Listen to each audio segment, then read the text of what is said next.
Today is Sunday, so that means we are taking a little bit more of a bird's eye view on the planets and what they're doing. Whereas here, normally I talk about the moon sign and the mood of the day and self-care for each day. Then once a week, I like to take a little time to grok the bigger picture a little bit more. So that's what we're going to do today. I'm Marina Orms here with your Astro Vibe for Sunday, May 26th. And yesterday, Jupiter went into Gemini. So we had a shift of an outer planet into a different sign. And whenever that happens, we have a shift in the bigger picture vibe. So remember, the outer planets move slowly, so they are a little bit more reflective of the background energies that we experience and sort of what we're going through in the big picture over time. And then the moon and some of the faster moving planets give us more of like what's happening day to day, week to week, month to month. So with Jupiter going into Gemini, where it will be for about a year, we have the shift of this planet that is all about expansion, growth, optimism. It's also about beliefs and what we believe and where we place our faith and trust. So, with Jupiter going into Gemini, we have this bigger picture of this realm of the higher level thinking, the beliefs, the belief systems we have, the sort of the dogma we're following, right? So what is the umbrella or the paradigm of beliefs that are guiding us, right? What are we counting on? What are we believing in that is shaping who we are and the choices we make? So Jupiter going into Gemini is going to bring a time where that is more focused on thinking. Gemini is an air sign. It's ruled by Mercury. And so, with the themes of communication, information processing, ideas, and thinking, we also have this, on the one hand, a potential for expansion into new thinking, new ideas, right? New beliefs. And so, with last week's full moon in Sagittarius, I talked about how we're potentially expanding into what we believe about ourselves and how we believe in ourselves and what that looks like, what it looks like to step into a bigger view of what we're capable of. So putting that belief in ourselves is shifting now into our ideas, our thinking, the words we use, the story we tell. So part of what happens with Jupiter going into Gemini is that we have this expansion of the ideas that are being put forth as the truth, right? So the downside of Jupiter and the sign that it rules, Sagittarius, are that we can get stuck in our thinking. So on the one hand, Jupiter, the planet, is about how we consolidate data, we synthesize, we see patterns, we get to the more core truth, right? So how the data paints a picture or reveals a pattern that allows us to give a summary of, here's what we see, here's what that means. And by the way, Jupiter has a lot to do with how we view the meaning of things. So it has to do with higher education, theories, religion, philosophy, as well as broadcasting, publishing, higher education. So what do all these things have in common? What they have in common is that somebody is deciding what the truth is. Here is the truth as I have deduced it to be, and now I'm sharing it with you. And whether I have good reasons or a good argument or not, I am presenting it as the truth. And so we have this umbrella where we can kind of agree to believe, and so whether that is a set of religious beliefs or whether it is a scientific, conclusion, here's the theory we're operating under, we can arrive at this unified truth in different ways, but it serves that function of helping us to share and consolidate information into meaning. So you might have heard me say in the past, in many ways, it is about how we tell the story, how we tell the story of what we've experienced, and how we pick what gives meaning to our experience through the way that we tell that story, and how the meaning then gets shared and conveyed. And if you've ever played a game of telephone, you know that just because you said something and shared something in a certain way that had a certain meaning doesn't mean that same meaning will be preserved by the end of the game. So we are thinking about who is telling that story, how that story is being told, and whether it is being told in a way that is continuing to be of service. So, in other words, is the theory becoming rigid? Is it becoming dogmatic?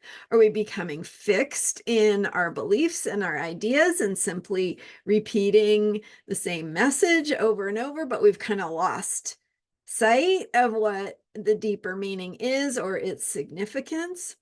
Right? So are we getting too dogmatic? That is the downside of Jupiter and Sagittarius energy. The positive side is that it allows us to have that aha moment of oh, I see the truth here, and I have reached that conclusion based on some important data and some important experiences. And the conclusion that I have arrived at is important to share. So if you're sharing your ideas through publishing them in a book or broadcasting them or higher education, right? Your theory. So it can be very useful, but we have to watch for the downside where it is no longer being useful. So this time period, the next year with Jupiter in Gemini, is an important time for us to weed out what we believe, to question what we believe and say, well, let's just make sure that what was being said originally is still significant, right? And whether it still has meaning, and it's that truth that was arrived at or had meaning at one point. Is that truth still important? Is it still relevant? Has it changed? Do we need to rethink anything? In other words, questioning our beliefs, questioning how we arrived at it, questioning whether it still serves our needs, our bigger, our needs for a bigger truth. And so you can see in the wider world, in the collective, in society, there's kind of this division going on around beliefs and ideas and how those beliefs are getting shared, where they're coming from, who's in charge, who's telling the story, who's got control of the narrative, all of those kinds of things. And so having some ability for ourselves as individuals to question things, to seek out, the facts that are underlying the story, to inform and educate ourselves, to learn more about where it came from, why we're thinking that, why we're saying that, whether it's true or not, who's saying it, what is their reason for saying it, all those kinds of things. So there's this experience of how Mercury is informing our experience of Jupiter, because when Jupiter is in Gemini, it's in Mercury's sign. So Gemini is ruled by Mercury. So we need to have more of a mercurial approach to our beliefs, to what we see as the bigger picture of truth, the paradigm under which we operate, the way that information is behind that paradigm, and what that information is, and how much quality there is to that information, right? How factual it is, how rigorous we are in our studies and our collecting of data, all of those kinds of things. So that's Jupiter, right? And that's going to be going on for the next year. And if you missed it, I highly recommend my video on the this year's election, right? The day of the election, looking at and breaking down the astrology of this 2024 election in the United States, and so some of the themes that we're working through, because this is part of it, this Jupiter in Gemini energy, and who's got the narrative, who's telling the story, what story we believe in, which side we're on, some of that kind of stuff. And during the actual election, Jupiter is in Gemini and Mercury is in Sagittarius. So they are in each other's signs. They're in what we call mutual reception. So Mercury is in Jupiter's sign and Jupiter is in Mercury's sign, meaning that as we go through this, time period when the election happens to be, which is also following a Scorpio eclipse, kind of intense energy, and Mars opposition to Pluto and some other stuff. So watch my video on the November 5th election for more details on that. But this theme, this bigger picture theme of where we're getting our information, what story we are following, what story we are believing, what actions we're taking based on the story, right? That how we are showing up in the world, how we're engaging with the world based on beliefs, and where those beliefs are coming from. So kind of interesting to unpack that as we think about the political environment right now. And another piece is Pluto, planet of power and truth and transformation. Pluto is in the Aquarius. Pluto is retrograde in Aquarius, will be heading into Capricorn again in September. So it's going retrograde, moving backwards, will re-enter Capricorn. And I have several videos out on that transition of Pluto from Capricorn into Aquarius, and the meaning and significance of Pluto going through Capricorn from 2008 until last year, right? Last year, when Pluto went into Aquarius the first time, and then back retrograde into Capricorn. So just in a quick nutshell, Pluto in Capricorn is about transformation and a deeper truth being revealed within our systems, structures, and institutions. How we are hearkening back to conservative values, the past, and what that looks like, what it means, what is some of our incomplete karma for the United States as the United States goes through its Pluto return. So what are some unfinished themes from history that we're revisiting? And, we have an opportunity to make some different decisions, to do some healing around some old karmic patterns and so on. So with Pluto in Aquarius now, and then going retrograde back into Capricorn, so we have the energy of Pluto in Aquarius, which is like now our needs for transformation shift into themes of freedom, authenticity, new ideas, outside the box thinking, new solutions to old problems, grassroots movements, and working together for a cause, bringing change, thinking about the future. So transformation in how we do all of that.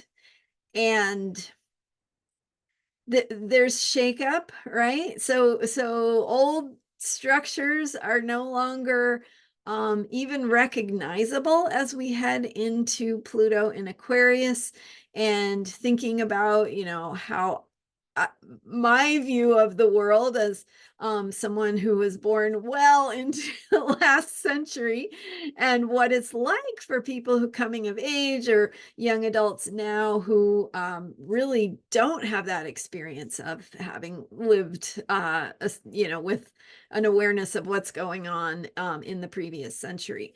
So some real differences in how we see the world, in how we see what's possible, but also recognizing, where the work is to be done on some of that unfinished business from the past, and why it's here, how it's been carried forward, and what we need to do about it now. So grassroots movements, activism,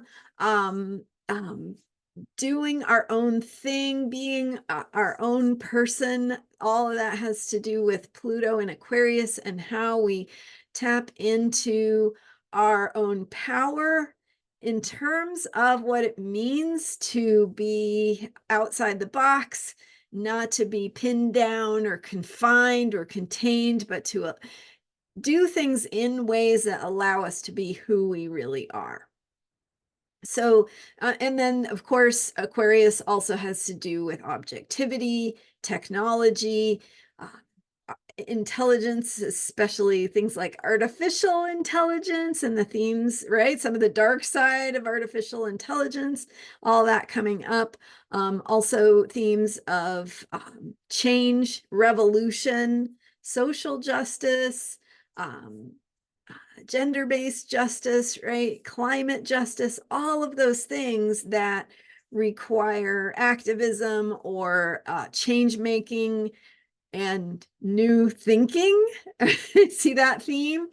Okay, so as Pluto's now retrograde, meaning that it is moving backward and it goes inward. So the energy of the planet of truth and power is being processed inwardly as we process what, sort of one step forward to, one step back at any rate, what happened when we moved forward a little bit, and now we get to integrate that, right? What did that look like? What did it feel like? What did we learn from it? What do we want to do differently when Pluto moves forward again, related to our personal power, what empowerment looks like, and how to actually bring about the changes we want to see. So how to be effective, right? And how to be agents of change and agents of breakthrough and freedom and revolution. So revolution in the best sense of bringing change, right? Change that is aligned with the future. So it behooves us all to, as I talk about here on this channel, to get clear about what that future, what we want it to look like, to actually ask for what is the future I want? What is the world I want to live in for myself, my children, my grandchildren? What do I want? Because when things are changing, if we are not clear about what we want, we are just getting tossed around by the shakeup. So we need to be choosing on purpose. We need to be knowing what we are aligned with, who we are, what we believe in, and where we stand. So this comes back to Jupiter in Gemini. So now, as Pluto goes retrograde and will enter back into Capricorn, and it will be in Capricorn during the November election, we return to some unfinished business that we have to do around really getting clear about our systems, our structures, our institutions.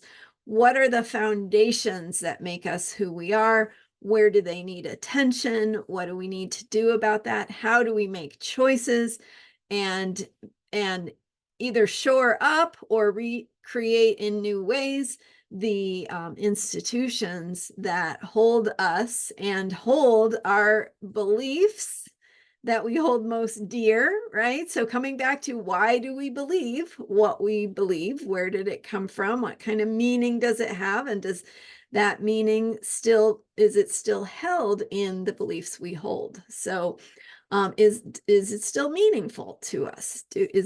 Why are we doing this, right? And so this return to Capricorn is in a sense going to go back to that serious feeling, that seriousness and the weight and the heaviness of Capricorn, and the way that it has this feeling of responsibility, and how we need to participate in creating foundations and acknowledging our limitations and what those limitations look like in terms of what becomes possible for us. So how do we, where do the limitations need attention, and what can we do about that? So asking ourselves those questions.